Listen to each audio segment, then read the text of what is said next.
The history of the U.S. dollar began before the United States even existed. During colonial times, people in the American colonies used many different kinds of money, such as British pounds, Spanish silver coins, and local paper notes. The Spanish silver dollar, also called the piece of 8, was the most trusted coin and later inspired the name dollar for the new nation's currency. After the United States won independence in 1776, the country needed its own stable money system. During the Revolutionary War, the Continental Congress had printed paper money called Continentals, but they lost value quickly because too many were made. In 1792, Congress passed the Coinage Act, which officially created the U.S. dollar and established the U.S. Mint. The dollar was based on both gold and silver, a system known as the bimetallic standard. Throughout the 1800s, gold and silver coins were used in everyday trade, and banks issued their own paper notes, though not all were trustworthy.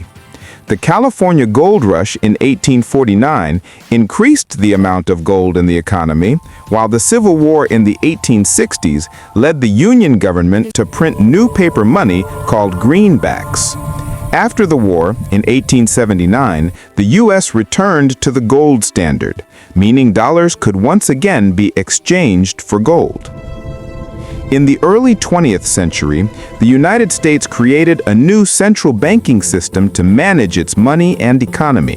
The Federal Reserve was established in 1913 and began issuing the Federal Reserve notes that are still used as paper dollars today. During the Great Depression in the 1930s, President Franklin D. Roosevelt stopped. In today's globalized world, the U.S. dollar plays a central role in almost every part of international finance. About 60% of the world's foreign exchange reserves are held in dollars, and most global trade, especially in oil, gas, and major commodities, is priced and paid in U.S. dollars. This dominance is sometimes called the dollar hegemony. It gives the United States significant economic power because other countries need dollars to do business. When the U.S. government borrows money, it can issue treasury bonds that foreign governments and investors are eager to buy, which helps the U.S. finance its spending more easily than most nations. However, this position also comes with challenges. Some countries, such as China and Russia, have tried to reduce their dependence on the dollar by trading in their own currencies. This effort is known as de-dollarization. Still, no other currency has been able to fully replace the dollar's stability, liquidity, and global trust. The euro, the Chinese yuan, and even cryptocurrencies like Bitcoin have grown in use, but the dollar remains the world's primary financial anchor. In the digital era, the way money moves is changing fast.